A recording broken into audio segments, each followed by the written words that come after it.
Hello everybody, welcome to another speedrun episode against Boogie Nick. Rated 1130, let's try to get a Kalashnikov, never mind.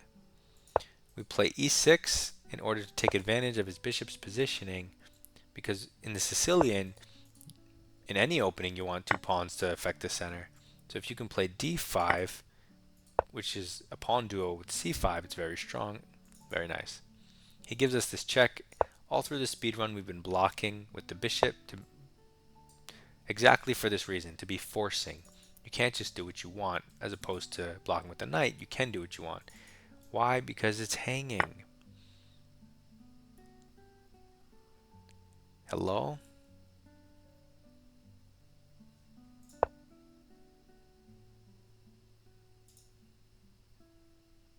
So now he just makes a random pawn move. Okay.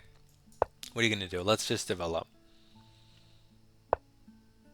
Now he's hitting our bishop. I'm going to go to this square. It's the same thing as if I go here. He's going to hit it either way. I don't really care about saving it. I'm up a piece. And in either case, the knight will go to the respective square, and your development's good in both cases. But now that he didn't jump in there immediately, I get to put the knight here, and he can't even hunt the bishop. And you probably don't want it on this diagonal because I'm the only one with the light square bishop. At some point, I'm going to play d4 and open it up. So he creates a battery, even though I didn't fianchetto, and says maybe he'll castle long. I can live with that. I just want to develop and castle. I'm okay with this square as d6 hangs, so he long castles and let's short castle. We have two pawns kind of knocking at his door in a way, whereas he doesn't have any. So he goes king b1, which is a good move. Every move he made is pretty good other than hanging his bishop. We are up a piece, trades or wins. I think now it's time for d4, opening our bishop and knight possibilities, and displacing his knight. So we improved at least two of ours, mess up one of his, or force trades, which is going to be good for the side who has the extra piece.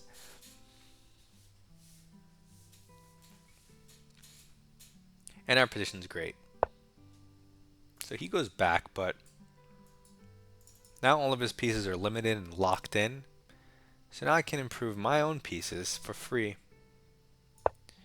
because I'm threatening to win the bishop pair if I take that.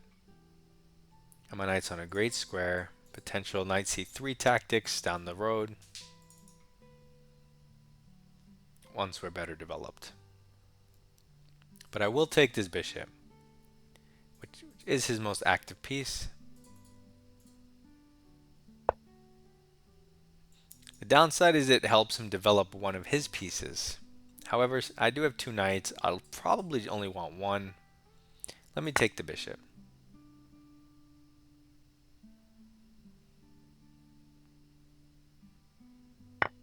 He takes with the queen. Okay, I'm just going to continue my development. Hop it in here, hit his queen. He could go for my bishop if he wants. I'm up a piece. Like I said, I don't really care about the bishop pair. It's nice to have, but you have to play the position as opposed to kind of what you prefer or what you like or what you want. Your hopes and dreams. Like nobody cares. Chess doesn't care. If you're up a piece, you're up a piece. That changes the logic of the position. So anyway, he jumps his knight here, which doesn't come with any threats. I feel no need to respond. Instead of moving my knight, I'm going to develop a new piece for free, because queen trades are instant wins. So this is the same as a forcing move, like me attacking something. That's why he retreats. But our position just got better and his got worse.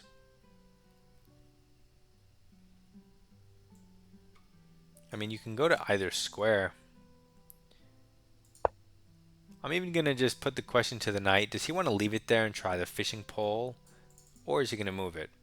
Let him think about it, right? In the meantime, I'll think about my next move. You could just bring a rook to the e file. That's reasonable. He goes back, but now that he can never push the f pawn, I'm going to choose the g4 square as opposed to the center, which looks pretty, but blocks our bishop and is less advanced than g4, which comes with a nice threat. So as long as the knight's here, it's a pseudo outpost, and he moves his rook to a ridiculous square to defend, so that's why I did this. Now we could probably get our rooks in the game. You could even expand on the queen side if that was your preference, but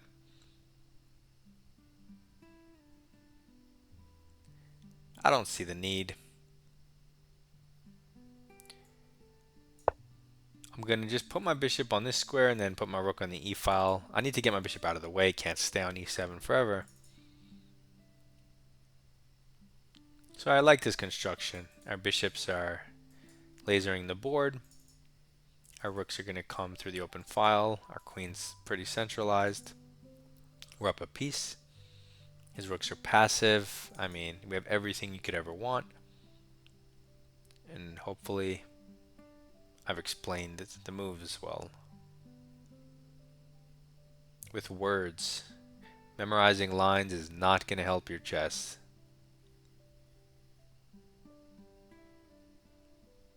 You need to be able to think and make decisions, lots of them, all the time, and on every move. So he pushes past, which is a meaningless move.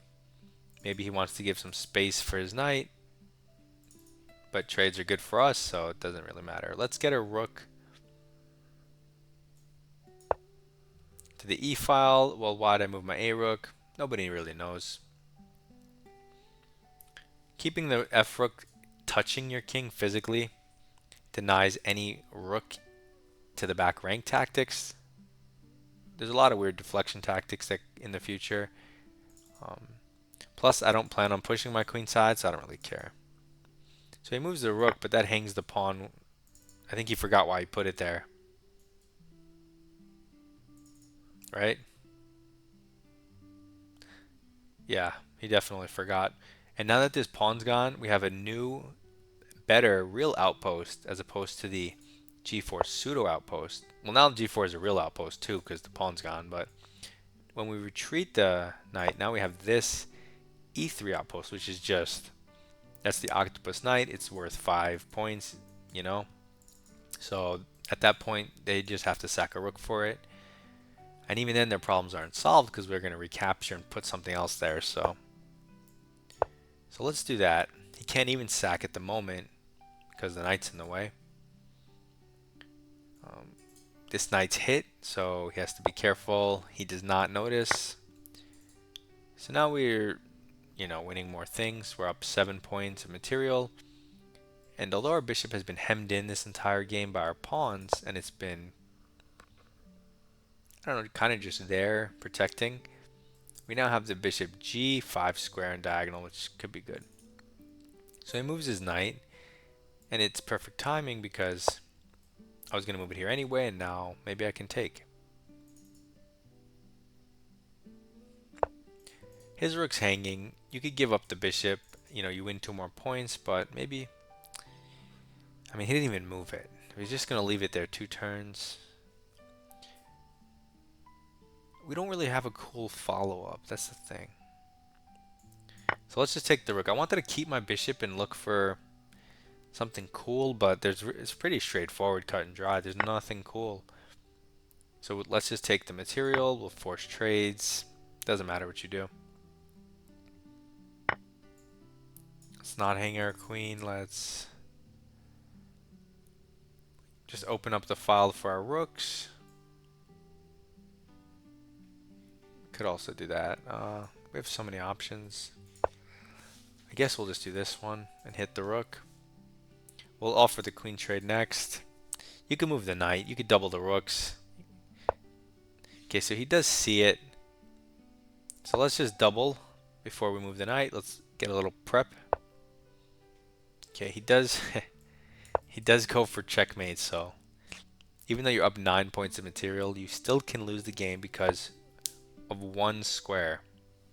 You only need 1 square. Okay, so he moves the queen. Uh, yeah, he just resigns. That's the correct thing to do. So we tried to play a Sicilian. They bring the bishop out as we've seen. We see the same mistakes, so get used to them. Okay, he has an 84% to our all 0 98. 16 cent a pawn. But that's because he blundered on move 6, so they keep blundering before move 10 at these low ratings.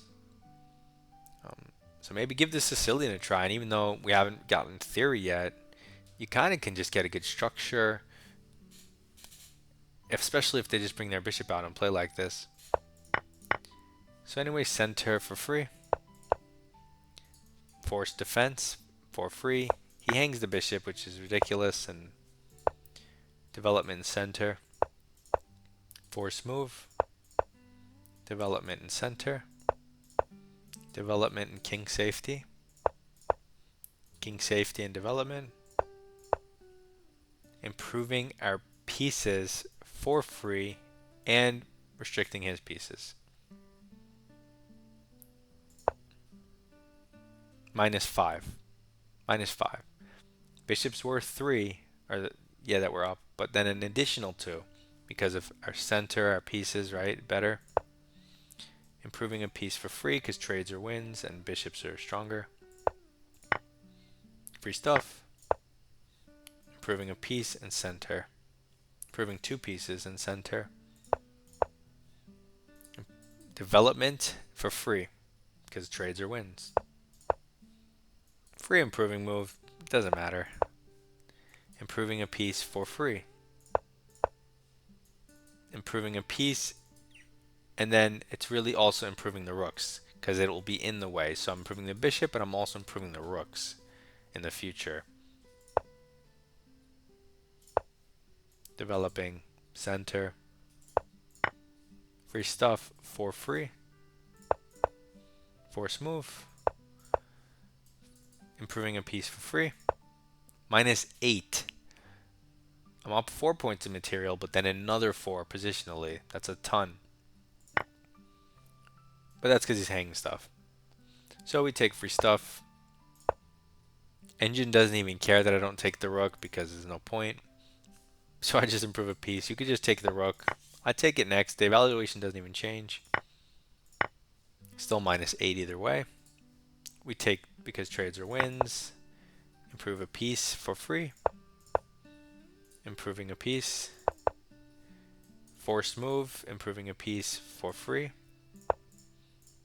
And he resigns. So you can see we gotten lots of development for free, lots of improving pieces for free. And he didn't. If you going back and count how many things he got on us for free, it's like nothing. And we got tons. So it just steamrolls. It just snowballs is what I mean.